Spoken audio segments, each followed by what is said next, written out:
नमस्कार दोस्तों, मैं हूं सूट कुमार और आप देख रहे हैं इंटरनेशनल अफेयर्स। तो आज हम बात करने वाले हैं नेशनल मोनेटाइजेशन पाइपलाइन के बारे में। तो नेशनल मोनेटाइजेशन पाइपलाइन क्या है, हम इसी के बारे में आज बात करने वाले हैं। तो यहाँ पर मैं आपको हिंट में बता दूं, एक तरह से सरकार जो है अपनी संपत्तियों को एक तरह से बेचने जा रही है। बेचने जा रही है कहने का मतलब ऐसा नहीं है कि वो एक तरह से हमेशा के लिए बेचने जा रही है, मतलब कुछ सालों के लिए वो निजी कंपनियों को वो अपना जो पाइपलाइन है वो बेचने जा रही है। अब देखिए पाइपलाइन है क्या, इसी के बारे में मेनली हम समझेंगे। तो आइए हम इसके बारे में मेनली चर्चा करते हैं। तो जैसा मैं आपको यहाँ पर बताना एक चीज़ चाहूँगा कि एक तरह से 6 लाख करोड़ रुपए की संपत्तियां बेचने की तैयारी में है मोदी सरकार। तो इसी के बारे में हम चर्चा करने वाले हैं। तो आइए, जो लोग कंपटीशन की तैयारी करते हैं और जो लोग कंपटीशन की तैयारी नहीं भी करते हैं वो लोग भी इस इन्फॉर्मेशन को खास कर सुनने की कोशिश करें, क्योंकि ये टॉपिक जो है बहुत ही अहम है और आप लोग को ये जानना चाहिए, क्योंकि ये टॉपिक जो है आपको बहुत ही काम देगा। और दूसरी बात यह है कि इस देश के बारे में जितना भी इंफ्रास्ट्रक्चर हो गया, चाहे कोई भी चीज़ हो, तो इसके बारे में आपको जानना चाहिए। ठीक है, इससे आपका एक तरह से नॉलेज जो है बढ़ेगा। देखिए अब क्या है, नीति आयोग के मुताबिक अगर देखा जाए तो अगले 4 साल में 1,60,200 करोड़ रुपए रोड एसेट बेचे जा सकते हैं। देखिए एसेट का मतलब क्या होता है, एसेट का मतलब संपत्ति। जैसा कॉमर्स में कहा जाता है एसेट मतलब संपत्ति, कोई भी संपत्ति आपके पास जो भी हो। तो जैसे मान लो कि आपके पास घर है, आपके पास कोई भी चीज़ जैसे कार है, आपके पास लैपटॉप है, तो वो सब क्या हो गया, वो सब सारी चीज़ एसेट कहलाते हैं। तो अब सरकार के पास क्या क्या एसेट हो सकते हैं, हाईवे हो सकते हैं, स्टेडियम हो सकते हैं, रेलवे है, वो भी एक एसेट है। अब देखो बहुत लोग यहाँ पर कह रहे हैं कि मोदी सरकार जो है एक तरह से ये निजी सरकार है, ये हर चीज़ को निजी करते जा रही है, बैंक को भी यहाँ तक निजी करते जा रही है, रेलवे को भी निजी करना चाह रही है। तो एक तरह से लोग यहाँ पर चर्चा करते हैं कि ये निजी सरकार है। तो यहाँ पर आप देखोगे किसान आंदोलन हुआ, तो वहाँ पर भी एक तरह से देखा जाए तो उसमें भी निजीकरण कुछ पार्टों को किया गया। कहने का मतलब यहाँ पर यह हुआ कि वहाँ पर निजी कंपनियों को वहाँ पर अपना वो चीज़ बेच रही है। कहने का मतलब जो भी सरकार है, जो भी किसान है वहाँ पर, तो वो जो भी चीज़ खरीदेगी अब वो निजी कंपनी से खरीदेगी। तो जैसा कि आप लोग जानते हो कि एमएसपी यानी मिनिमम सपोर्ट प्राइस, तो उसमें जो चीज़ मिलता है तो वो तो चीज़ सही है, सरकार उसको उतना ही देगी। अब ये आंदोलन क्यों उठा, जैसे कि सपोज करो कि आपके पास खेत है ना, एग्जाम्पल के तौर पे समझो, मैं आसान भाषा में समझाऊंगा, आपको बिल्कुल अच्छे तरह से समझ में आएगा। तो उस खेत में से अब क्या होता है कि किसान होता है, उसका अपना खेत होता है। अब उसमें जो बड़े बड़े किसान होते हैं उसके पास उतना टाइम तो नहीं होता है कि वो फसल को उगाएगा, तो वो छोटे जितने भी किसान हैं तो उसको वहाँ पर वो एक तरह से बटाई लगा देता है, जैसे कि गाँव देहात में बोलते हैं बटैया।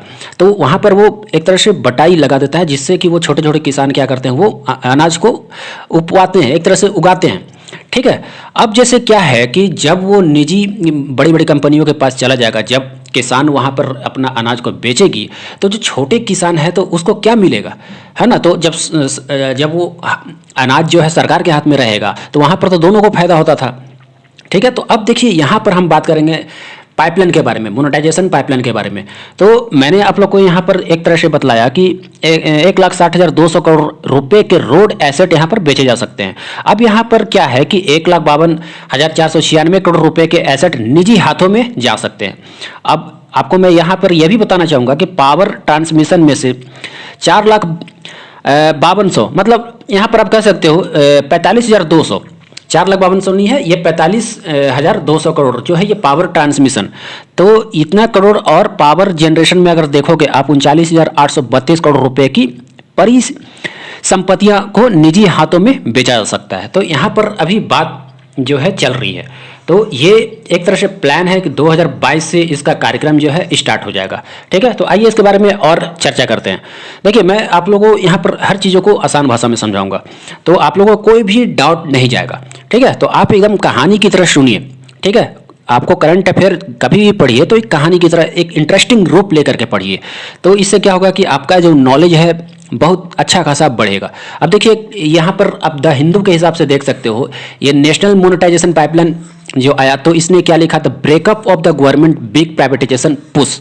तो यहाँ पर जो सरकार है एक बड़ा बदलाव लेकर के आ रही है। तो बहुत लोग यहाँ पर देखो खुश हैं। अब जैसे कि जो बीजेपी का सरकार है तो अब उसका जो पार्टी के लोग हैं तो वो लोग तो खुश रहेंगे, लेकिन अब उसका जो आप कह सकते हो विरोधी है जैसे कांग्रेस और जितना भी जैसे ममता बनर्जी का सरकार है, तो वो लोग तो एक तरह से दुखी रहेंगे। अब एक स्टेटमेंट में आया था, एक न्यूज में आया था कि ममता बनर्जी यहाँ पर अपना बोल रही थी कि जो मोदी सरकार है, ये जितना भी एसेट है, ये मोदी सरकार का एसेट नहीं है। ये एसेट जो है ये हमारे देश का एसेट है, हमारा पूरा इंडिया का एसेट है। तो वो जो है अपनी मर्जी से हर चीज़ को नहीं बेच सकती।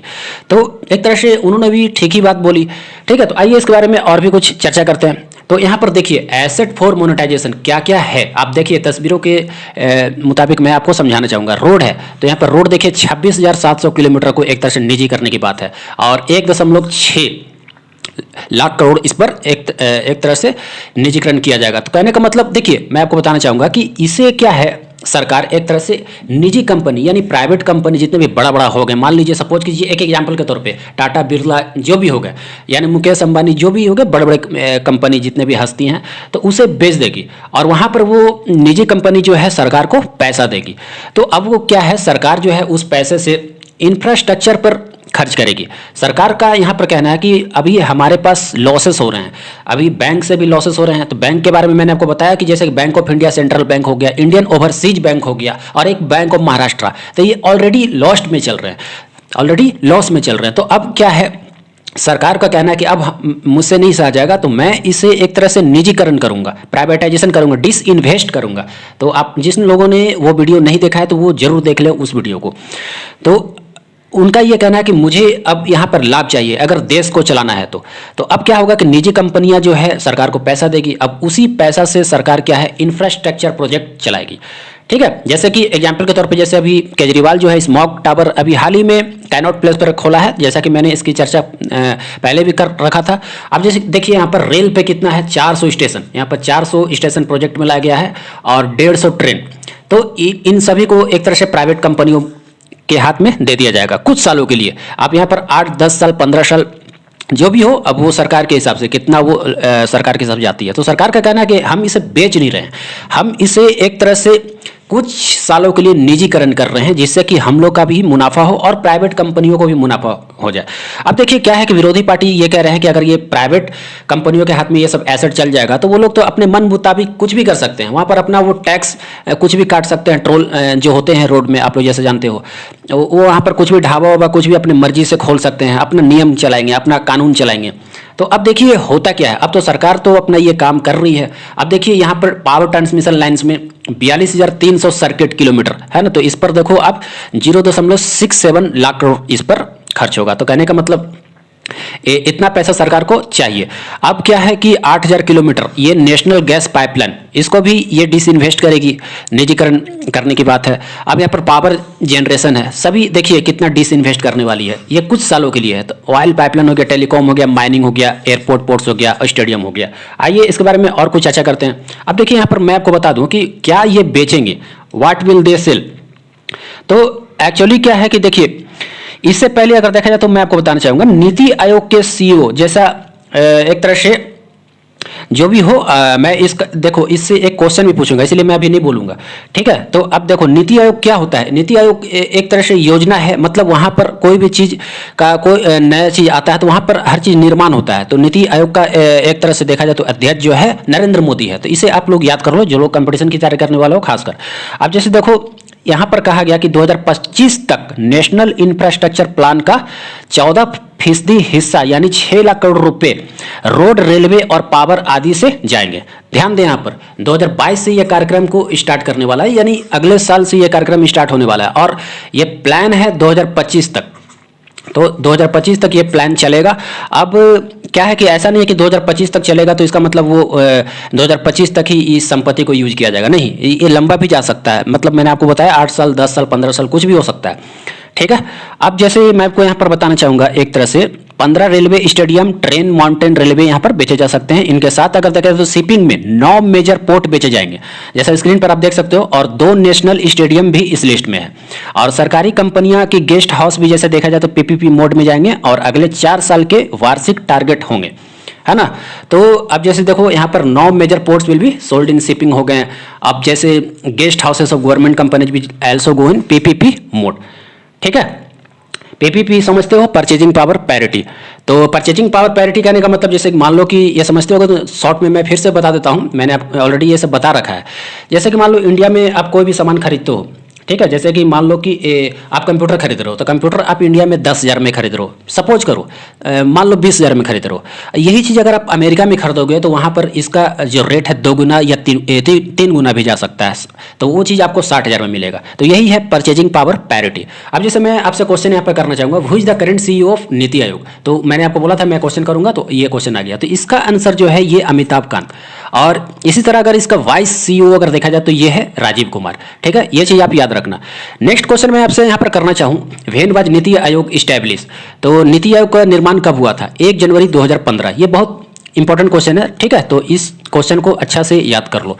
आइए नेक्स्ट इस पर कुछ चर्चा करते हैं। जो जैसा मैं आपको बताना चाहूँगा कि फाइनेंस मिनिस्टर जो है एक तरह से नेशनल मोनेटाइजेशन पाइपलाइन यहाँ पर लॉन्च कर दिया, जैसा कि मैंने आप लोगों को बताया। और एसेट वर्थ जो है 6 लाख करोड़ है और 2022 से 25 तक, ये सब मैंने आपको ऑलरेडी बतला दिया।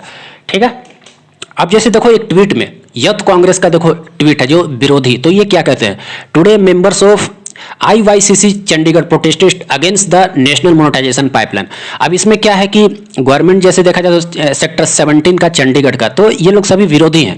अब पंजाब हरियाणा वाले जितने भी हैं वो मोदी सरकार के हमेशा विरोधी रहते हैं, वो कभी खुशी नहीं रहते हैं। तो देखा जाए तो किसान भी हैं, किसान जितने भी किसान भाई हैं वहाँ के, तो हमेशा मोदी सरकार के विरोध ही रहते हैं, क्योंकि उनका ये कहना है कि एक तरह से हर चीज़ को निजीकरण किया जा रहा है, सरकार जो है अपने मर्जी से चल रही है। और ये कहा जा रहा है कि एक तरह से ये निजी सरकार है ना। तो एक तरह से ये सेंट्रल सरकार नहीं है, सेंट्रल वाला रूप नहीं दिख रहा है सरकार के अंदर। तो ये लोग ना खुश है, तो जैसा कि आप लोगों ने ट्वीट में देखा। और एक ट्वीट आप देखो कांग्रेस का, तो यहाँ पर मोदी सरकार का क्या है कि क्रॉसेस ऑल लिमिट। ये लोग कह रहे हैं कि ये जो है अपना पूरी तरह से लिमिट को क्रॉस कर चुके हैं। अब जैसे यहाँ पर एसेट, तो यहाँ पर आप देखोगे plan to expeditiously sell our national asset. तो ये सभी नेशनल एसेट को ये सेल कर रही है। और नेशनल मोनेटाइजेशन पाइपलाइन जो है लॉन्च हो गया टुडे, मतलब कहने का मतलब कुछ दिन पहले ही ये न्यूज आया था और ट्वीट में ये लोग कर रहे हैं। तो 6 लाख यहाँ पर देख सकते हो crore to be sold in the next 4 year. तो नेक्स्ट 4 सालों में ये सोल्ड कर दिया जाएगा। ठीक है, अब जैसे यहाँ पर एक चीज़ और देख सकते हो कि इस चीज़ में एसेट का वर्थ जैसा कि मैंने बताया 6 लाख करोड़ है। ठीक है, और नीति आयोग के मुताबिक जैसे देखा जाए तो वर्ष 2022 से 25 के बीच 6 लाख करोड़ रुपए के एसेट यहाँ पर बेचे जा सकते हैं। और जितना भी जैसे रोड हो गए, रेलवे हो गए, पावर ट्रांसमिशन, पावर जनरेशन, ये सब अगले 4 सालों में बेच दिया जाएगा। और यहाँ पर मैं आपको एक चीज़ बताना चाहूँगा कि जैसे रेलवे से जुड़े 1,52,496 करोड़ रुपए के एसेट निजी हाथों में जाएगा। और पावर ट्रांसमिशन में जैसा कि मैंने आपको बताया पहले ही 45,200 करोड़ रुपए, और पावर जनरेशन में एक तरह से 39,832 करोड़ की परिसंपत्तियों को निजी हाथों में बेचा जा सकता है। ठीक है, जैसा कि आप ये देख सकते हो सभी एग्जाम्पल्स है। अब देखो हिंदू के मुताबिक द हिंदू के मुताबिक क्या न्यूज है, इसमें क्या है कि इंक्लूडिंग 22% NHS वर्थ है 1 लाख। तो सभी जगह देखो सभी न्यूज में 1,60,000 की ये बात कर दी गई है। और नीति आयोग एक तरह से अमिताभ कांत ने ये बता दिया कि पोटेंशियल मोड जो रोड एसेट मोनेटाइजेशन है एक तरह से टोल ऑपरेट ट्रांसफर TOT और इंफ्रास्ट्रक्चर इन्वेस्टमेंट ट्रस्ट, तो ये क्या होगा, ये सभी एक तरह से अगले कुछ ही सालों में यहाँ पर बेचे जाएंगे। यहाँ पर बेचने का मतलब ये नहीं है कि उसे हमेशा के लिए नहीं, मैंने आपको पहले भी बताया कि 10 से 15 साल नेशनल हाईवे हो गए, NHAI। और इसमें क्या है कि एक तरह से रोड एसेट जो है फाइनेंशियल ईयर 2022 से 25 तक, तो मैंने ये चीज़ आप लोगों को चर्चा कर दी। अब जो भी अगर कोई भी टॉपिक में आप लोगों को प्रॉब्लम आ रहा है तो यहाँ पर क्वेश्चन आप करते रहो, ईमेल करो और कमेंट में भी लिखो। ठीक है, तो इसी के साथ हम मिलते हैं नेक्स्ट वीडियो में, लेकर के आएंगे कोई और नया टॉपिक। ठीक है, तो मिलते हैं नेक्स्ट वीडियो में। धन्यवाद।